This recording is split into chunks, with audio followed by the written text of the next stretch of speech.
Hello दोस्तों, welcome आपके अपने चैनल फ्रेम एनालिसिस में।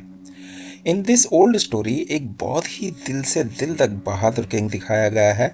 भाई साहब अभी बुढ़े नहीं हुए थे, बिल्कुल फुल ऑन झकास एज चल रही थी। सब लोग इस बंदे को प्यार करते थे। उसका नाम है व्लैड।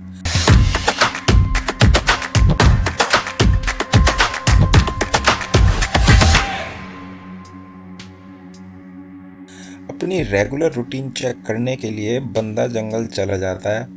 वहाँ उसको एनिमी कंट्री के सोल्जर का हेलमेट मिलता है। हेलमेट देखकर उसके दिमाग का वाईफाई तुरंत कनेक्ट हो जाता है। अब ये तो एनिमी घुस आए हमारे मुल्क में। उसको समझ आ गया कि ये हेलमेट किसी स्पाई का होगा और एनिमी कंट्री कुछ बड़ा अटैक प्लान कर रही होगी। व्लैड बोलता है, भाई एनिमीज तो हमारे देश के सबसे ऊपर वाले माउंटेन पे छुपे होंगे। व्लैड और उसके साथी सोचते हैं कि अभी के अभी माउंटेन चलते हैं और उनको ख़त्म कर देते हैं, वरना मैसेंजर्स अपने किंग को न्यूज़ पहुंचा देंगे। थोड़ी देर बाद वो माउंटेन के अंदर जाते हैं एनिमीज मारने, और वहाँ एक वैम्पायर उन पर अटैक कर देता है। वो लोग फाइट करने की कोशिश करते हैं, पर वैम्पायर तो full super OP gamer mode में होता है। यार बंदा सबको तुरंत क्रश कर देता है। व्लैड के दो साथी वहीं मर जाते हैं, पर व्लैड थोड़ा लकी निकल आया। वो पीछे की तरफ भाग लेता है और सनलाइट में आ जाता है। वैम्पायर सोचता रह गया, भाई ये तो अल्ट्रा सनस्क्रीन बना हुआ है, और इसीलिए व्लैड बच जाता है। डरा हुआ किंग व्लैड वापस अपने पैलेस आ जाता है। पैलेस पहुंचते ही उसकी मुलाकात प्रीस्ट से होती है। वो पूछता है, भाई ये कौन सा जानवर था, मैंने ऐसा क्रिएचर लाइफ में नहीं देखा। प्रीस्ट बोलता है कि माउंटेन में एक डेविल मॉन्स्टर रहता है जिसका नाम वैम्पायर है, और उसको सिर्फ ब्लड चाहिए, यानी खून। उसने तुम्हारे साथियों का खून भी पी लिया होगा अब तक। प्रीस्ट ये भी बताता है कि वो वैम्पायर पहले इंसान था, पर डेमन को फॉलो करते करते वो फुल मॉन्स्टर बन गया। वो माउंटेन में सालों से फंसा हुआ है और तब तक वहीं रहेगा जब तक वो अपने पावर्स किसी और बंदे को ट्रांसफ़र करके खुद आज़ाद ना हो जाए। पर अब तक उसको कोई बंदा अपने टाइप का मिल नहीं रहा था। ये सब सुनकर व्लैड प्रीस्ट को बोलता है, भाई ये सब छुपा के रखना, लोगों को पता चला तो डर के मारे लोग फ़ोन भी साइलेंट मोड पे छोड़ देंगे। कुछ ना जानना भी कभी कभी ब्लेसिंग होता है। कुछ दिन बाद जब किंग व्लैड, उसकी कंपेनियंस और बहुत सारे लोग कैसल में खाना खा रहे होते हैं, तब एनिमी कंट्री का सोल्जर कैसल में आ जाता है। एनिमी कंट्री का नाम है टर्की, उस टाइम का एसर प्रेडेटर, यानी बहुत पावरफुल कंट्री। ये टर्की छोटी छोटी कंट्रीज से हर साल टैक्स टाइप पैसे लेती थी और बदले में उनको नहीं मारती। व्लैड की कंट्री भी उनमें आती थी। गोल्ड सिल्वर कॉइन्स देने पड़ते थे। दिल पे पत्थर रख के व्लैड उसको बहुत सारे गोल्ड सिल्वर कॉइन्स दे देता है, पर सोल्जर्स की भूख ख़त्म नहीं होती। बोलता है, हमें 100 यंग लोग चाहिए ट्रेनिंग के लिए, अपने आर्मी का हिस्सा बनाएंगे। व्लैड बोलता है, अबे हम अपने आदमी नहीं देंगे, ये पुरानी रस्म अब ख़त्म। कॉइन्स लो और निकल लो, मैं तुम्हारे किंग से बात कर लूँगा। कुछ दिन बाद व्लैड मिलता है टर्किश किंग मेहमाद से। दोनों नेगोशिएशन कर रहे होते हैं, पर मेहमाद नहीं मानता। वो बोलता है, हमें 100 आदमी चाहिए तो चाहिए, उसमें तुम्हारा बेटा भी होगा। ये सुनकर व्लैड का बीपी 300 हो जाता है। गुस्से में वो उन टर्किश सोल्जर्स को मार देता है जो उसका बेटा लेने आए थे। व्लैड का दोस्त बोलता है, भाई क्या कर दिया, मेहमान तुम्हारी धुलाई कर देगा, अपने देश का भी स्क्रैम्बलर बना देगा। पर व्लैड बोलता है, मैं कुछ न कुछ जुगाड़ कर लूँगा। अब व्लैड जाता है उस माउंटेन में जहाँ वैम्पायर रहता था। माउंटेन में एंटर होके वो वैम्पायर से मदद मांगता है। वैम्पायर को भी कोई डेयरिंग बंदे की तलाश थी जिसे वो अपनी पावर्स देके खुद आज़ाद हो जाए। यानी दोनों अपने अपने पर्सनल बेनिफिट्स के लिए एक रियल में डील कर रहे थे। वैम्पायर अपने ब्लड बाउल में निकालता है और बोलता है, पी ले बेटा, सारी पावर तेरी होगी। तू इतना पावरफुल हो जाएगा कि आर्मी क्या, एयरलाइन भी उड़ा देगा। वो एक डील करता है, अगर तू 3 दिन तक किसी इंसान का खून नहीं पिया तो तू वापस इंसान बन जाएगा, पर अगर एक बार भी ब्लड पी लिया तो तू परमानेंट वैम्पायर बन जाएगा और मैं आज़ाद। अपने देश को बचाने के लिए व्लेड ये डील एक्सेप्ट कर लेता है और ब्लड पी लेता है। पीते ही वो बेहोश हो जाता है। जब होश आता है तो फॉरेस्ट में होता है और देखता है कि उसके अंदर धमाकेदार पावर आ गई है। वो तिगड़ी स्पीड से दौड़ने लगता है और थोड़े बैट्स भी उसके फ्रेंड लिस्ट में ऐड हो जाते हैं। कैसल लौट के आता है और तभी टर्किश सोल्जर्स अटैक कर देते हैं। व्लेड अकेला ही बैटलफील्ड में उतर जाता है। 1000 सोल्जर्स थे, पर व्लेड तो एकदम BGMI का फुल अपग्रेडेड कैरेक्टर बन चुका होता है। हाथ से, सोर्ड से, स्पीयर से सबको मार देता है। पूरा स्क्वाड वाइप। वापस आता है तो लोग पूछते हैं ये कैसे कर दिया। व्लेड बोलता है भाई मत पूछो, स्पॉइलर नहीं दूंगा। अभी किसी को पता नहीं होता कि व्लेड वैम्पायर बन चुका है। कुछ वक्त बाद ये न्यूज़ टर्की के किंग मेहमाद तक पहुंचती है कि ट्रांसिल्वेनिया के किंग व्लेड ने उनके हजारों सोल्जर्स को मार दिया। मेहमाद बोलता है हमें कोई फर्क नहीं पड़ता, 1 लाख और बनाते हैं, अटैक की तैयारी करो।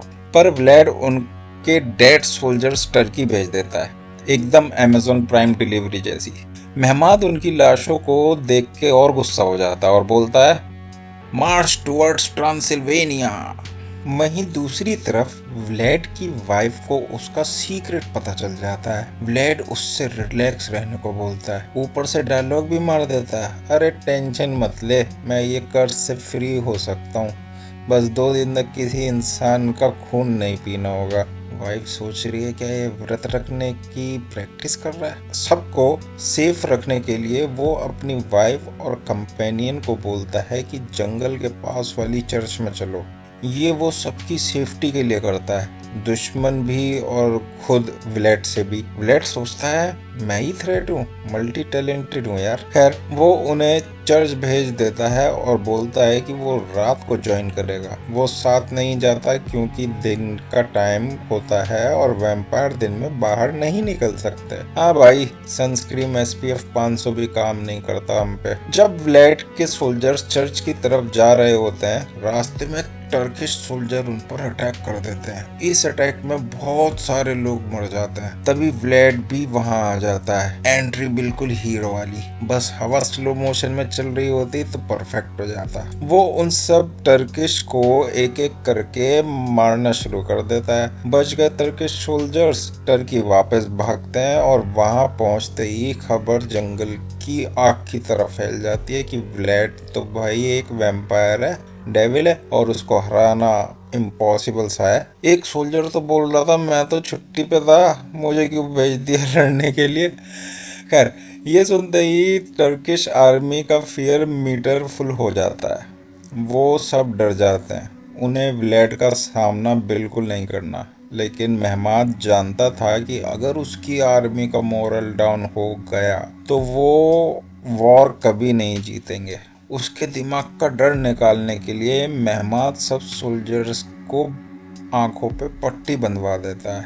आंख बंद फियर बंद, समझे, ताकि उन्हें व्लेड की शक्ल ना दिखे और वो डरे नहीं।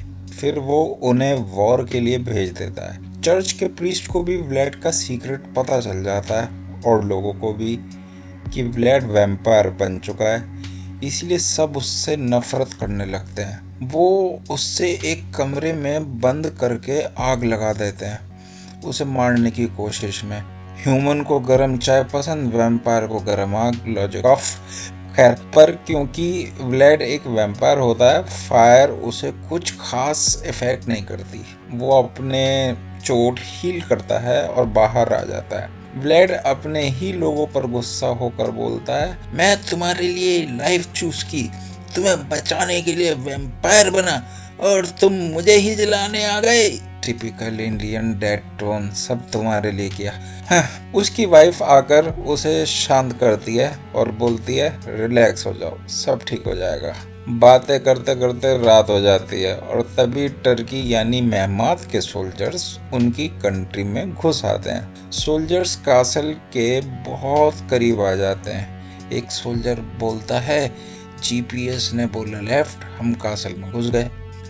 व्लेड जानता था कि उसके पास इतने सोल्जर्स नहीं हैं कि वो इतनी बड़ी आर्मी से लड़ सके। चर्च में बहुत सारे बैट्स होते हैं। व्लेड अपनी पावर से उन बैट्स को कंट्रोल करता है और उन्हें एनिमी आर्मी के ऊपर अटैक करवाता है। इस अटैक से बहुत सारे सोल्जर्स मर जाते हैं और व्लेड भी बैटल फील्ड में आ जाता है। दूसरी तरफ कुछ मेहमात के सोल्जर्स चुपके से कैसल में घुस जाते हैं, वहीं जहां उसकी वाइफ और बेटा होते हैं। ये सोल्जर्स व्लेड की वाइफ को मार देते हैं और उसके बेटे को ले जाते हैं। व्लेड की वाइफ कैसल से गिर रही होती है। व्लेड उसे बचाने की भरपूर कोशिश करता है। वो उसे पकड़ तो लेता है पर अभी भी उसे पूरा बचा नहीं पाता। उसकी वाइफ जो मरने ही वाली होती है कह देती है, तुम मेरा खून पी लो, अगर तुमने ऐसा किया तो तुम्हारी वैम्पायर पावर हमेशा रहेगी, तुम हमारे बेटे को बचा पाओगे।